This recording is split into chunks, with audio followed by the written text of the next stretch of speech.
Eid special আয়োজনে এবার তৈরি করেছি বিফ পটি কাবাব। গরুর মাংসের এই রেসিপিটা যারা এখনো তৈরি করেননি এবার ঈদে অবশ্যই ট্রাই করবেন।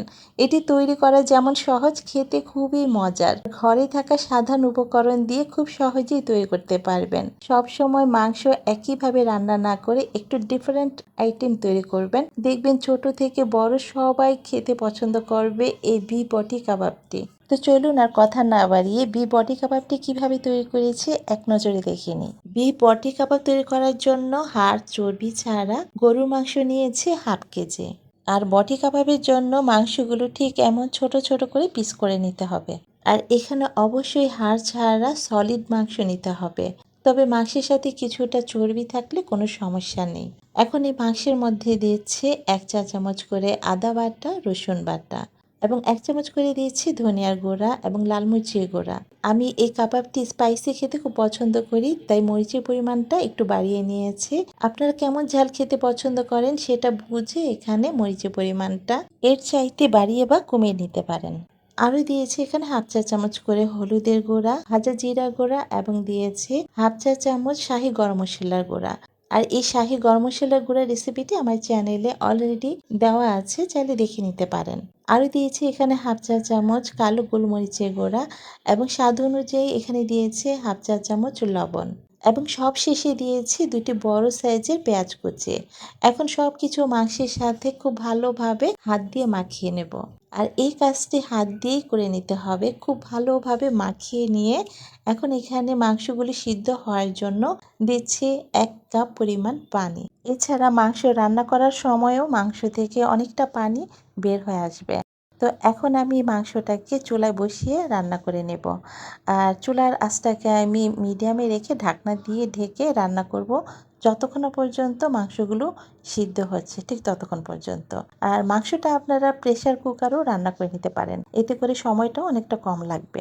প্রায় 40 মিনিট পর দেখুন মাংসটা ঠিক সিদ্ধ হয়ে গেছে, দেখে বুঝতেই পারছেন।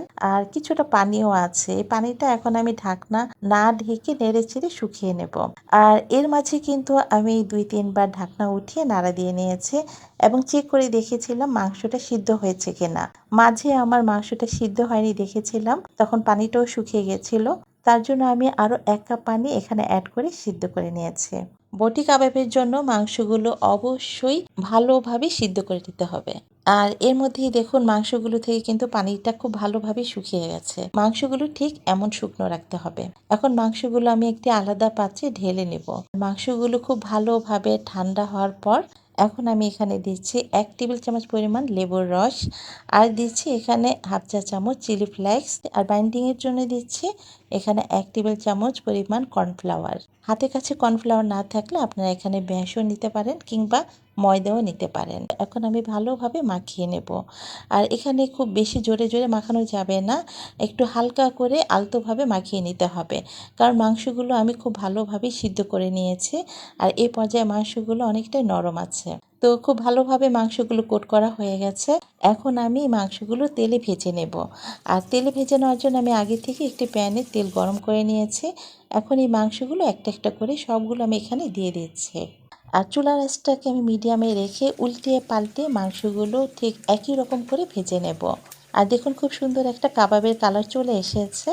আর এই পর্যায়ে ভেজে নিতে আমার সময় লেগেছে 5 মিনিটের মতো। মাংসগুলো খুব বেশি ফ্রাই করতে হবে না। মাংসগুলো যেহেতু আগে থেকে রান্না করা ছিল, তাই জাস্ট একটু ফ্রাই করে নেব। যদি অনেকক্ষণ পর্যন্ত ফ্রাই করেন তাহলে দেখবেন যে এগুলো বেশি শক্ত হয়ে যাবে। তো এখন আমি তেল থেকে মাংসগুলো উঠিয়ে নিচ্ছি এবং তেলটা ছেঁকে নিচ্ছি।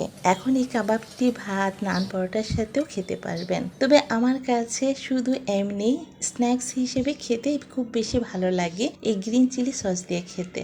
আর এই গ্রিন চিলি সসটি আমার ঘরে তৈরি। এই ভিডিওটি আমার চ্যানেলে দেওয়া আছে, ডেসক্রিপশন বক্সে ভিডিও লিঙ্কটি আমি দিয়ে দেব, চাইলে দেখে নিতে পারেন। আর দেখে নিশ্চয়ই বুঝতে পারছেন কাবাবটি কতটা মজার হতে পারে। আমার কথা বিশ্বাস করতে হবে না, ঈদে একবার তৈরি করে দেখুন, তখন আপনারা নিজেরাই বুঝতে পারবেন এই কাবাবটি খেতে কতটা মজার। তো আজকের মতো এখানে বিদায় নিচ্ছি। সবাই খুব বেশি ভালো থাকুন, সুস্থ থাকুন এবং সবাইকে জানাচ্ছি অগ্রিম ঈদের শুভেচ্ছা। ঈদ মোবারক। আল্লাহ হাফেজ।